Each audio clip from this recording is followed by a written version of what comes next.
Olá, sejam muito bem-vindos, muito bem-vindas ao Nuve Talks, o podcast da Nuve.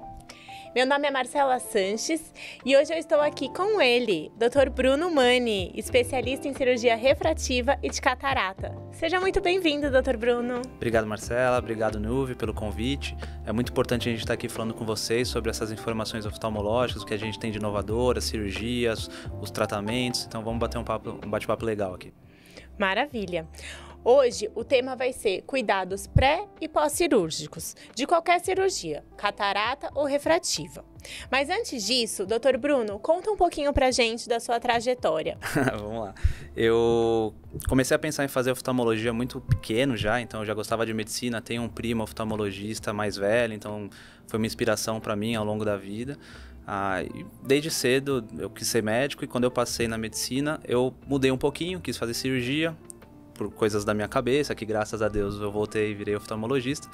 E aí entrei num grande serviço em São Paulo, no Hospital SEMA, que é um dos maiores serviços da América Latina, e lá fiz minha residência, acabei fazendo a opção por cirurgia de catarata, que foi algo que eu me apaixonei logo de cara. Então já no meu primeiro ano de residência eu já começava a frequentar o centro cirúrgico com muita força, eu já trocava meus estágios para estar dentro da cirurgia de catarata e comecei a fazer muito o acompanhamento mais intenso. Aí eu fiz o fellowship de catarata no Hospital SEMA por 2 anos, ainda sou um dos médicos lá, faço muita cirurgia de catarata lá, e acabei indo fazer segmento anterior na Faculdade de Medicina do ABC. Aí lá eu me apaixonei por cirurgia refrativa, comecei a fazer algumas coisas de córnea, lente de contato, e aí foi a minha formação. Hoje em dia eu trabalho ainda no Hospital SEMA, mas tem outros 2 serviços em São Paulo, a Clínica Insight na Vila Nova Conceição, que é um serviço grande, e tenho também uma clínica no Tucuruvi, onde eu faço as minhas cirurgias, onde os pacientes conseguem me encontrar, e ali eu faço cirurgia refrativa e catarata e tenho me especializado mais em uma busca de independência do óculos. Então, de 18 a 100 anos, tem estratégia para o paciente ficar livre de óculos, melhorar a qualidade de vida, enfim. Tá certo. Eu já quero tocar nesse assunto da independência do óculos. Mas antes disso, eu queria contar para vocês o que não está escrito no currículo do Dr. Bruno. O Dr. Bruno me contou que ele é apaixonado por automobilismo, ele pilota karts todos os finais de semana. Além disso, ele gosta de praticar escalada. A escalada foi uma das coisas mais legais que eu fiz na minha vida, eu gosto, não consigo fazer mais com tanta frequência, mas participei de muito campeonato, foi uns 4, 5 anos muito intenso, eu escalava quase todo dia, e depois veio a medicina, acabou me afastando um pouquinho dessa paixão, e o automobilismo eu sempre gostei, desde pequeno, acompanhava Ayrton Senna, depois, enfim, comecei a correr de kart, e hoje em dia faz uns 8 anos que eu corro com frequência de kart, participo de campeonatos, já participei do Campeonato Brasileiro de Kart, e aí é uma das minhas maiores paixões. Eu tento fazer com o maior número possível de vezes que eu posso, né? A vida às vezes não nos proporciona tanto tempo livre assim, né? Isso é bom também, porque a gente trabalha e tem família, mas é uma das minhas paixões. Eu gosto muito de boxe também, é uma prática que eu faço pelo menos 2 vezes por semana, pra gente, né, ter um pouquinho de atividade física. Natação é algo que eu pratico também, gosto bastante, acompanho os campeonatos de natação. Então é mais ou menos essa a minha rotina. Eu acordo muito cedo, né? 4h30, 5 horas da manhã eu começo a fazer natação, faço boxe. Aí depois vou trabalhar, vou pra clínica, faço as cirurgias e tudo, e 4, 5 horas da tarde eu já tô em casa, já fico com a minha filha, tenho uma pequena, minha esposa, tudo. Então a gente tento aproveitar o máximo possível do tempo para estar com a minha família. E o kart vem aí nos finais de semana. E teve uma época que eu corria muito quinta-feira à noite, então o maior campeonato de kart amador que tem, que chama Carteiros, eu também participava toda quinta-noite. Então essa é um pouquinho da minha rotina de hobby e, né, a parte oftalmológica. Eu ia perguntar da onde veio o interesse por ser um oftalmologista cirurgião. E acho que o kart já diz tudo, né? A paixão por adrenalina. Porque se não tá pilotando, não tá na escalada, tá operando o paciente. Foram 150 mil, doutor? Eu já atendi a média, né? Que a gente acaba fazendo por ano, de dia a dia que eu atendo, eu já atendi mais de 150 mil pacientes ao longo dos meus 10 anos de oftalmologia, né? Eu comecei a fazer oftalmologia em 2013. E depois as cirurgias a gente acaba contabilizando também, que segundo né, dos últimos cálculos que eu fiz, já deu mais de 8 mil pacientes operados entre todas as cirurgias que eu faço. Então, é um volume interessante porque eu estou num serviço muito grande e as mídias sociais, né, essa parte de a gente poder aparecer mais para o paciente, eles acabam encontrando, ganhando confiança. Então, as clínicas também são bem movimentadas. Eu tenho um número interessante aí de pacientes. Isso acaba também gerando recorrência. Então, sempre que eu opero um paciente, esse paciente com certeza me indica 2, 3. E as cirurgias que eu faço, elas são cirurgias muito libertadoras. Então, o paciente que faz cirurgia refrativa, que faz uma cirurgia de catarata, hoje em dia que não é mais só uma doença, a catarata, a gente trata o grau do paciente, ele acaba tendo uma mudança da qualidade de vida e para a gente é muito isso, ele indica as pessoas, você chega no trabalho que antigamente você tinha um óculos a 5, 6 graus, você chega sem óculos, a pessoa olha para você e fala, João, o que aconteceu aí que você está sem óculos hoje? Aí ele acaba gerando recorrência, então o volume é mais interessante por isso também. Sei. E aí que eu queria te fazer uma pergunta. Eu fiquei muito curiosa o porquê você incentiva tanto essas cirurgias. Afinal de contas, qual o problema dos óculos, Dr. Bruno? Não é um problema em si com o óculos, né? Eu acho que quando você tem um grau, quando você tem, por menor que seja, você tem uma dependência de um artifício como o óculos, isso limita as suas atividades. Então, eu percebia muito dos pacientes, depois que eu operava lá no começo da minha trajetória, que os pacientes eles ficavam extremamente felizes depois da cirurgia e que tinha um impacto muito grande na qualidade de vida e na mudança do comportamento dele. Não é o óculos em si, porque eu tenho pacientes que gostam de usar o óculos de forma estética, mas eles não são dependentes do óculos. Então tem uma diferença. Você pode usar ele como um artifício para você, né, como você usa uma roupa, uma pulseira, um boné, um chapéu, você pode usar um óculos diferente, um óculos que você goste. A dependência ela é limitadora. Então eu já tive paciente que foi viajar para o exterior e o óculos quebrou. Ele ficou o ano inteiro sonhando pela viagem, lá ele não conseguia enxergar o que ele precisava fazer. Eu já tive paciente que se queixa de ir para a praia e não conseguir ver a família no mar. Então isso gera um risco, inclusive, para ele não estar atento ao que está acontecendo. Muitos pacientes que vão para academia, vão fazer alguma atividade física, vão jogar futebol e não conseguem enxergar. Então, essa limitação que me incomodou sempre. Então, desde que eu comecei a me formar, eu busquei a independência do óculos e maneiras de alguma forma fazer com que essas pessoas atinjam. Então, hoje em dia tem cirurgia para tudo. Tem paciente que tem ceratocone que não pode fazer cirurgia refrativa, existe cirurgia para o ceratocone. Tem paciente que tem 20 graus de miopia com 30 anos. Imagina o custo para ele fazer um óculos, uma lente de contato, ou a limitação que ele tem de enxergar, e aí existe uma lente que você implanta dentro do olho que você corrige os 20 graus e o paciente fica sem óculos. Sem contar a parte estética, tem muito paciente com óculos grande, com graus altos, que você muda completamente a face do paciente. Então, a minha busca pela independência não é uma busca só para livrar o paciente do óculos, é para melhorar a qualidade de vida dele associado a uma mudança comportamental. Tive paciente que a primeira consulta que ele fez comigo, esse paciente tinha 16 graus de miopia. E aí a primeira consulta que ele fez, ele era todo introvertido, todo assim, doutor, eu tô aqui, falava baixo e tal, não tinha namorada. Aí a gente fez um implante de lente fásca nele, o olho, né, corrigiu todo o grau dele, a postura dele, logo depois o relato assim, doutor, eu me sinto diferente, confiante, apresentou namorada, já estava outra pessoa, completamente outra pessoa. Então, é uma busca mais para melhorar a qualidade de vida, tá? O idoso, ele entra numa parte da catarata que a gente por muito tempo tratou a doença, a catarata. E aí, associado hoje em dia à remoção da catarata, a gente tem o implante de uma lente corretora de grau. Então ele consegue se livrar do óculos para perto, inclusive, que é uma limitação muito grande. Imagina você, a gente não tem presbiopia, não tem grau para perto, mas imagina você depois de 45, 50 anos, você precisar de óculos para tudo para perto. Então você vai ler aqui a caixinha, você não consegue ver, você fica naquele ajuste. Então a cirurgia hoje de lente intraocular, que você já remove o cristalino, você já trata a catarata e aí você trata o grau do paciente também. Então esse paciente tem uma melhora da qualidade, da dinâmica dele. E para esse paciente da melhor idade, né, acima de 55, 60 anos, ele tem um estudo mais importante com melhora cognitiva. Então, aqueles quadros demenciais como Alzheimer, por exemplo, você mantendo o sistema cognitivo dele afiado, né, você corrigindo a visão, a audição, mantendo isso em dia ali, mantendo o máximo poder cognitivo dele, você retarda a progressão de quadros demenciais. Então, é um conjunto de fatores que faz eu gostar tanto dessa área de independência do óculos. Né? Sim, não, faz total sentido. Na verdade, não é a independência do óculos, é devolver liberdade para um paciente mais jovem e oferecer liberdade adicional para um paciente mais idoso. Exatamente, né? Essa é a busca.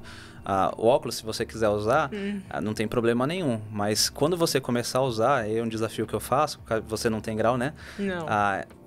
Coloca o óculos e vai fazer alguma atividade na chuva, vai fazer uma academia, entendeu? Se você pratica atividade física, vai fazer com óculos. Você vai ver o quanto que te incomoda ter um óculos no rosto e você vai ter a opção de tirar.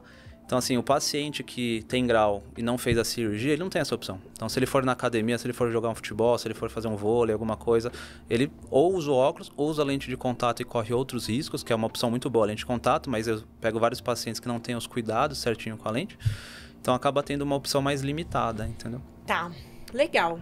E, doutor Bruno, bom, pensando em cuidados pré-cirúrgicos, o que a cirurgia refrativa e a de catarata têm em comum? O que o paciente precisa adotar antes de uma cirurgia? O mais importante que eu passo para os meus pacientes é manter a superfície ocular o mais saudável possível. Então, quando o paciente vai fazer os exames pré-operatórios, nas 2 cirurgias eu peço um monte de exames e alguns até eles são os mesmos, né? A gente acaba pedindo uma topografia de córnea, então para os dois você acaba se assemelhando a alguns exames. A gente precisa que a superfície ocular dele esteja o mais saudável possível. Então, colírio lubrificante, produtos de higiene de pálpebra, a gente precisa que ele tenha algum tipo de infecção palpebral, que é muito comum hoje em dia por causa do tempo seco, poluição, ar-condicionado, né? Blefarite é a mais comum delas. A gente precisa que ele trate isso antes, para que ele tenha um resultado mais previsível da cirurgia, que hoje em dia é muito, muito seguro, é muito previsível. A tecnologia ajuda demais a gente, mas ainda assim, existem casos que você faz um exame e aí fala, o grau sobrou, voltou um pouco do meu grau. Você vai ver o colega, às vezes acabou não tratando a superfície do olho do paciente e aí levou a um resultado não tão previsível quanto ele imaginava com os exames pré-operatórios. Então, nas 2 cirurgias, o que eu oriento é tratar o máximo possível bem, lubrificar, usar produtos de antibiótico para você tirar qualquer tipo de micro-organismo que possa ter na pálpebra dele, tratar qualquer quadro de blefarite, qualquer quadro de alteração de olho seco, e em muitos casos eu até retardo a data da cirurgia enquanto eu não vejo que o olho dele está 100% saudável. Sim, sim, total. Hoje se fala muito na higiene palpebral, né, e na importância dela para qualquer tratamento ocular. Ela é como se fosse o arroz com feijão, né, doutor Bruno? Se não tem uma higiene palpebral adequada, acho que nenhum tratamento vai ser tão efetivo como poderia ser. E principalmente uma cirurgia, certo? E me fala uma coisa, doutor, e pós-cirúrgico? Hoje, a gente sabe que, além dos antimicrobianos, antibióticos principalmente, existem diversos colírios que aceleram, né? Não só colírios, mas produtos no geral para a região dos olhos que aceleram a cicatrização. Como que você vê esses produtos? O pós-operatório, ele é tão importante quanto o pré-operatório, mas como são cirurgias que muitas vezes o paciente já tem um resultado muito imediato, ele acaba, às vezes, não seguindo 100% o que a gente orienta. Então, as instilações de antibiótico, de anti-inflamatório, que são colírios que ajudam no processo pós-operatório, eu sempre reforço a importância disso. O básico que a gente passa para o paciente são colírios antibiótico, anti-inflamatório, né? A gente passa corticoide, a gente passa colírios não esteroidais. Então, o paciente acaba tendo um arsenal terapêutico muito interessante hoje em dia. O que eu tenho visto surgir nos últimos tempos, talvez meses ou anos, é um colírio de insulina, tá? Que é uma medicação que ela modula muito bem a reptilização corneana. Então ele tem uma ação muito interessante em acelerar esse retorno da cicatrização epitelial. E aí os pacientes, principalmente de PRK, que é uma técnica de cirurgia refrativa que sofrem um pouquinho nos primeiros 3, 4 dias depois da cirurgia, a gente conseguir acelerar essa reptilização, melhorando os sintomas, isso daí é muito interessante. Então, de todos os colírios que eu vejo surgir, o que eu acho que vai gerar mais impacto na cicatrização e na prevenção de quadros inflamatórios é o colírio de insulina. Ele já é muito utilizado em úlceras de córnea, com um resultado extremamente positivo em acelerar a epitelização, em diminuir esse processo inflamatório, né, esse processo erosivo da córnea, associado também a uma prevenção de quadros infecciosos, como por exemplo, uma ceratite bacteriana, uma úlcera contaminada, alguma coisa assim. Então, acho que de todos que eu vejo surgir, a insulina ele vai ser mais interessante para o tratamento completo, assim, de uma cicatrização mais rápida, né? Sim, que curioso, insulina nos olhos, né? Mas faz todo sentido, porque quando a gente fala em cirurgia, a gente tá falando num dano, né, no epitélio, é super invasivo. E aí, quanto mais tempo esse tecido ficar lesionado, acho que mais fácil de ser contaminado ou de gerar algum problema futuro para o paciente, né? Então, é ideal acelerar ao máximo essa cicatrização, certo? Sim, eu acho que é ideal a gente acelerar a cicatrização. O epitélio, nas cirurgias que eu principalmente faço, que são cirurgias muito seguras, muito, né, com risco baixíssimo de contaminação, mesmo que você não tenha a utilização num colírio como a insulina, ainda assim a gente tem uma taxa muito baixa de quadros infecciosos. Eu acho que o mais interessante no colírio de insulina é você acelerar a epitelização. Não porque você pode correr um risco de infeccionar se ficar por mais tempo, porque hoje em dia a gente faz já quase 20, 30 anos a cirurgia, a ceratectomia, né, as cirurgias de PRK, por exemplo, de superfície, e a gente não tem quase quadro infeccioso. A taxa é próximo de zero mesmo, por isso que é uma cirurgia muito segura, muito feita e com baixa taxa de infecção. Eu acho que o quanto que a gente consegue acelerar, no caso da cirurgia refrativa, a reepitelização, é para você melhorar o sintoma. Porque como que foi a história da cirurgia refrativa? A gente tem o PRK, que é uma cirurgia que a gente desepiteliza a córnea, e a gente tem o LASIK, que é uma cirurgia que a gente confecciona um flap. A desepitelização do PRK é o que torna a cirurgia PRK mais incômoda para o paciente, porque o resultado nas duas é o mesmo. É o mesmo laser que 0 grau, é o mesmo laser que corrige. O que muda é o tempo de recuperação. O LASIK ele é muito imediato, por isso que é uma cirurgia muito procurada, é a mais feita no mundo.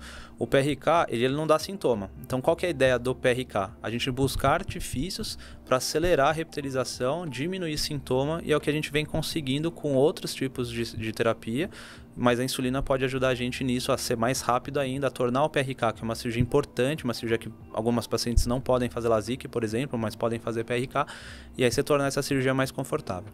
E doutor Bruno, beleza, agora a gente falou do pré e falamos do pós, mas como que acontece a cirurgia de fato? Tá. As cirurgias que eu faço, refrativa, catarata, faco-refrativa, implante de lente fásica, são cirurgias extremamente confortáveis, tá? Eu vou falar um pouquinho de cada uma, mas a catarata, que é uma das maiores causas de cegueira reversível do mundo, e ela é uma cirurgia muito feita, é a maior fila do SUS, a população brasileira está envelhecendo, então vão surgir mais cataratas no mundo. É uma cirurgia muito rápida, são 10 minutos no máximo de procedimento. O aparelho que faz a remoção da catarata é um ultrassom, que é a mais feita no mundo, é o jeito que a gente mais faz catarata, chama facoemulsificador. A gente faz com o paciente sedado, um olho por vez. Então o paciente faz uma anestesia leve, como é a endoscopia, não é uma anestesia geral, não tem necessidade de ficar internado no hospital, passar a noite lá.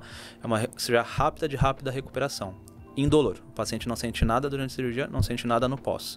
Então o resultado é muito imediato na cirurgia de catarata. Tomando todos os cuidados, é uma das cirurgias mais seguras que tem. Então a gente escuta muitos casos, um mutirão de não sei aonde, teve um paciente que ficou com infecção. Não é a rotina, não é a prática médica, não é o que é feito. E se você seguir os protocolos que a maioria dos hospitais seguem, você tem taxa próxima de zero de qualquer tipo de intercorrência. A cirurgia refrativa é uma cirurgia que é mais feita também em paciente jovem para redução do grau, e é uma cirurgia que os pacientes às vezes ficam com receio de ficar cego, por exemplo. Não existe isso, tá? A cirurgia laser é o mais moderno que tem no mundo, o laser que a gente faz, última geração, ele remodela a córnea com precisão, não é invasivo, então não tem chance dele ficar cego por causa do laser. E é uma cirurgia que faz acordado. Então, quando eu falo assim, doutor, tem sedação, né? Tá, não sei o que lá. Falou, não tem. Aí, às vezes, gera um tipo de ansiedade. Fala, meu Deus, eu não vou conseguir ficar com o olho aberto e tal. Fica super tranquilo, não tem problema. O paciente deita na maca, são 5 minutos de cirurgia. É muito rápido, não sente nada, não tem aflição. O paciente não pula da maca. Então, a gente coloca um aparelho que mantém o olho aberto. Se eu piscar, se eu mexer o olho durante a cirurgia, também me perguntam muito isso. O laser tem uma inteligência artificial que ele procura os movimentos, então torna isso a cirurgia mais segura, mais precisa. Então são cirurgias muito rápidas, indolores, resolutivas. Então da prática oftalmológica é o que tem de mais moderno, é o que tem de mais tranquilo, é o que tem de mais seguro. Então existem outras cirurgias que são menos comuns de serem feitas, por exemplo, o implante de lente para alta miopia, mas ela segue a mesma linha da cirurgia de catarata, o paciente é sedado, implanta uma lente dentro do olho, mas tudo isso é muito seguro e se feito por um bom especialista, num bom hospital, a chance de sucesso é altíssima, né? Sim. Nossa, eu não imaginava que era tão rápido assim. A cirurgia de catarata, 10 minutos? É rápida, rápida. Tem cirurgia que você faz em 5, 6 minutos, dependendo da densidade do cristalino, é muito rápido. Que interessante. Bom, você já está super acostumado também, né, doutor Bruno? E me fala uma coisa, como que você vê a presença de conservantes nos colírios? Nos colírios que você prescreve pós-cirurgia ou pré-cirúrgicos? Eu tento fugir um pouco do conservante, tá? Eu acho que os colírios sem conservantes, a gente consegue instilar numa frequência maior o colírio. Então tem tratamentos como as cirurgias que a gente força um colírio sem conservante, porque a gente sabe que vai pingar de hora em hora. E os conservantes, principalmente o coleto de benzalcônio, que é um conservante muito utilizado, eles danificam a célula calicial, que é uma célula que a gente tem na superfície da córnea que retém a lágrima. Então, se você usar muito conservante, você vai danificar essa célula e você vai piorar um olho seco. E aí a gente orienta o paciente a tentar colírios sem conservantes. Essa mesma célula ela começa a morrer com o passar da idade, então por isso que os pacientes acima de 50, 55 anos sentem mais olho seco. Então a gente orienta o uso do colírio e tem bastante paciente que fala, doutor, mas meu olho sempre lacrimeja, sempre choro. Na verdade, assim, é o seu organismo entendendo que você tem um olho seco, produzindo mais lágrima, essa lágrima não é retida na córnea. Então, parece que você está lubrificando porque você chora, até tem mais lágrima do que o normal, mas na verdade o seu olho continua seco porque não retém essa lágrima. Então o colírio sem conservante ele é sempre mais interessante. Existem colírios que a gente não consegue passar sem conservante. Então a gente sempre tenta orientar o paciente o maior número possível sem conservante. Nas cirurgias, principalmente cirurgia refrativa LASIK, se você usa muito conservante, você pode até, inclusive, durante a cirurgia, você ter um tipo de intercorrência que é uma ceratite na lamela mesmo, né? Tranquila, né? Nada preocupante, mas a gente consegue evitar isso tirando o conservante. Sim. Não, e o paciente que já tem tendência a ter um olho seco de base, pós-cirurgia, às vezes deve ficar muito mais ressecado ainda. Né? Com certeza. E aí o conservante, ele só agrava esse quadro, né? Para alguns pacientes. As cirurgias oculares, elas realmente ressecam, principalmente no primeiro ano. Nossa, o primeiro ano? No primeiro ano eles ressecam mais, Achei depois que você fosse melhoram. falar primeiras semanas. Não, o primeiro ano pós-cirúrgico, o paciente tem um aumento da sensação de olho seco. Não é que atrapalha a vida dele. Na verdade, você orienta isso, a maioria nem sente nada. Fala, doutor, pra mim tá bom, tá tranquilo. Principalmente os jovens, né? Mas eu oriento pingar o colírio e eu cobro isso do paciente pelo primeiro ano 4 ou 5 vezes por dia, tá? Ao lubrificante. E aí isso retarda bastante, reduz a sensação de olho seco. Das cirurgias que eu faço, por exemplo, o LASIK, é a cirurgia que mais gera olho seco nos pacientes, porque ela faz uma delaminação ali na confecção do flap, que você pega a parte de irrigação nervosa da córnea e acaba gerando um pouquinho mais de olho seco. Então, até uma indicação que a gente faz no pré-operatório. Se o paciente já tem um olho seco muito severo, a gente acaba fazendo PRK. Sim. Perfeito. E hoje, assim, o paciente, ele tem muitos recursos, né? A oftalmologia está ganhando novas linhas de tratamento, assim, colírios sem conservantes, produtos de higiene palpebral com ativos que melhoram a lubrificação e a hidratação da pele ao redor do olho, né? Então, ativos osmólitos que contribuem junto com o tratamento com lágrimas e imunomoduladores, por exemplo.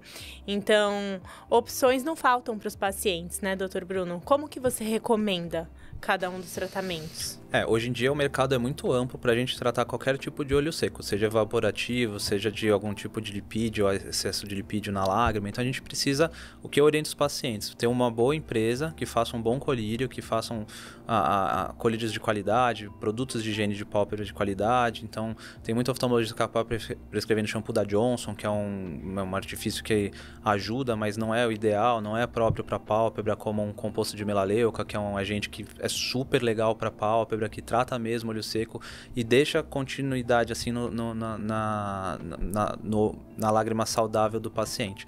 Então, o que eu primeiro tento orientar o paciente é que existe o olho seco, que é uma coisa muito comum em São Paulo, muito comum dependendo da idade dele, que não tem cura. Então o paciente às vezes acha que vai achar um milagre, principalmente depois de 50 anos, que putz, eu vou pingar um negócio aqui, vai melhorar e nunca mais vou ter problema. Na verdade, você tem que controlar isso, pingando colírio frequente, tratando de uma forma mais frequente. E existem vários tipos de produtos e vários tipos de tratamentos. Então a gente tem que achar o que funciona melhor para o tipo de problema que ele tem.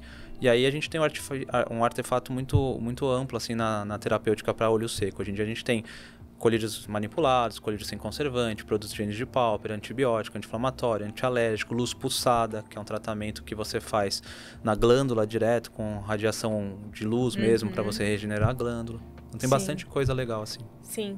Não, e lembrando, o tratamento ele precisa ser individualizado. Então, cada paciente vai reagir de uma forma com o tratamento proposto. Por isso que é muito importante personalizar o tratamento de acordo com as necessidades do paciente. Então, vai ter paciente que vai ter alguma reação alérgica com conservante, outros não. Tem pacientes que têm uma tendência a ter um olho seco. Então, para esses pacientes, é muito mais indicado um produto específico para a região dos olhos do que um shampoo infantil, por exemplo, que não foi desenvolvido para isso. Então, ou de repente até fazer associações, né, doutor? De uma lágrima com um tratamento que vai direto na causa, enfim, tudo em nome da qualidade de vida do paciente, porque a região dos olhos é muito sensível, né? E o paciente, ele deve se sentir muito vulnerável, né, também depois de uma cirurgia. O que eu vejo mais, assim, o paciente, ele às vezes procura vários oftalmologistas e eu acho que esse conteúdo que a gente faz, essas informações que a gente passa, é interessante para o oftalmologista saber que existem vários tipos de olho seco. O que eu vejo mais hoje em dia na formação médica, principalmente oftalmológica, é a gente ter uma receita de bolo, que daí você pega o paciente que está com queixa de sensação de areia, que reclama de ardor, e você trata ele de uma forma mais simples. Toma lubrificante, shampoo da Johnson, e passa uma pomada de antibiótico anti-inflamatório e casa, entendeu? Alguns vão melhorar, mas vários não melhoram, né? E vários continuam e convivem com isso. Prejudica a visão? Prejudica, mas ele consegue conviver, ele consegue viver com isso. Então, hoje eu vejo que a gente precisa mais de informação para a formação médica oftalmológica, para eles entenderem que existe um arsenal muito grande terapêutico para a gente tratar olho seco e que não existe, exatamente o que você falou, tem que individualizar. Você tem que olhar o paciente e aí você tem que entender por que ele está tendo olho seco. Seja comportamental, de exposição com tela, de ele estar muito tempo no sol e você vai orientar ele a algum tipo de estratégia para aquele momento, ou um tipo de tratamento que ele fez não surtiu efeito. E aí você vai pensar em outros tipos de colírio, em outros tipos de shampoo, pomada, enfim, aí você começa a fazer exames de lágrima, gel. Então a gente começa a pensar alguma outra coisa, às vezes até doença de base. Eu já tive paciente que foi recorrentemente em médico, e aí quando veio comigo eu falei, não, a gente precisa entender o que está acontecendo com você. Eu pedi testes, exames sorológicos, exames de sangue para saber se ele tinha algum tipo de doença reumatológica ou hormonal também. Então já encontrei de tudo. Já encontrei paciente com alterações reumatológicas que levam ao olho seco e já encontrei pacientes com alteração hormonal, principalmente menopausa, que geram olho seco também. Então você tem que entender a causa, porque às vezes não adianta eu tratar o olho e aí ele não passar no ginecologista para ver que está com alteração hormonal, por exemplo. Sim, porque o olho seco ele pode ser idiopático, né? Ou ele pode ser o sintoma de outras doenças. Exatamente. Então, o diagnóstico ele é difícil, mas precisa ser feito com muito critério, né?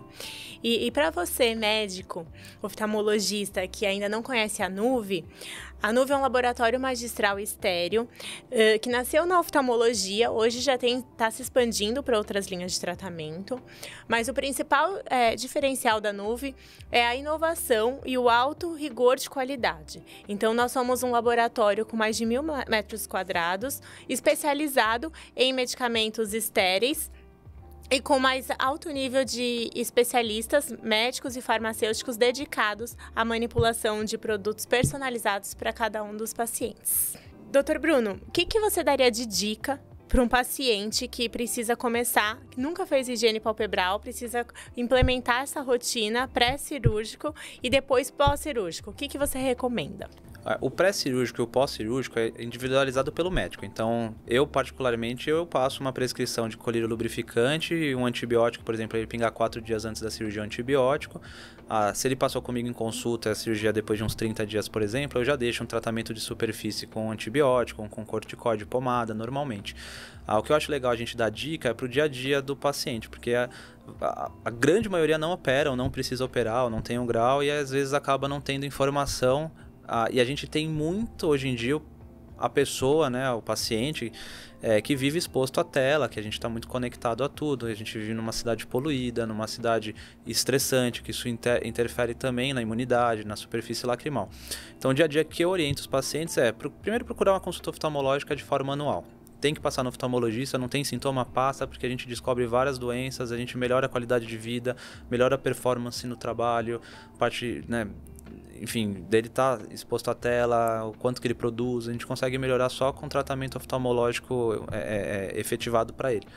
A segunda parte é lubrificante. Então, assim, não tem segredo. Por melhor que seja o seu olho, pinga lubrificante que só vai te fazer bem, não faz mal. Então, se tiver um bom lubrificante, 3 vezes por dia, de manhã, à tarde e à noite, já vai te ajudar bastante a prevenir doença, como conjuntivite alérgica, ceratite, e aí vai deixar seu olho mais saudável no futuro. Você não vai ter tanto olho seco quanto você teria se você não tivesse pingado o colírio.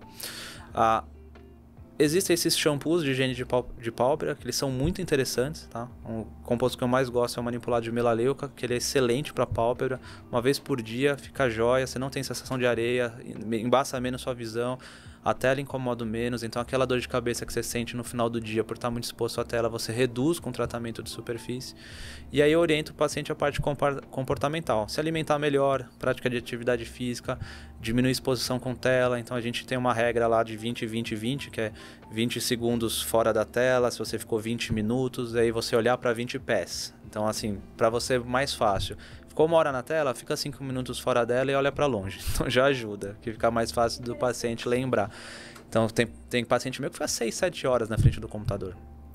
Imagina como isso deve ser bom pro olho, né? Então eu sempre oriento essas pausas. Acho que essas dicas são mais rapidinhas de lembrar e vale a pena fazer. E doutor Bruno, para aqueles pacientes que estão nos ouvindo, que querem marcar uma consulta, conhecer você, como que eles te contatam? É só procurar no Google, colocar Dr. Bruno Mani, M-A-N-N-I. Você vai encontrar Instagram, YouTube, site, TikTok, enfim, LinkedIn. Então, só colocar no Google Dr. Bruno Mani. Vai ser um prazer atender vocês. Sou eu mesmo que respondo o Instagram, o site, as perguntas. Então, eu gosto bastante dessa parte de troca com o paciente. E tem uma equipe, tem as clínicas aqui em São Paulo, então a gente consegue atender de tudo. A minha especialidade de segmento anterior é sempre comigo, mas precisar de retina, glaucoma, plástica, enfim, trauma, tem tudo isso na minha equipe lá, a gente consegue atender e ajudar aí pra gente deixar todo mundo com o olhinho bom em dia. Perfeito. Então tá bom, doutor Bruno Mani, foi um prazer te receber aqui. Muito obrigada pela aula e por dividir o seu conhecimento com outros colegas e pacientes curiosos. E até uma próxima. Obrigado, agradeço a vocês. É sempre importante, legal estar aqui. E sucesso, eu acho muito interessante, eu acho muito legal ter esse tipo de informação. Parabéns e obrigado a todo mundo aí, estou à disposição de todos. Se você gostou desse conteúdo, se inscreva no canal, ative as notificações, tem bastante novidade chegando e deixe aqui nos seus comentários o que você achou desse podcast de hoje.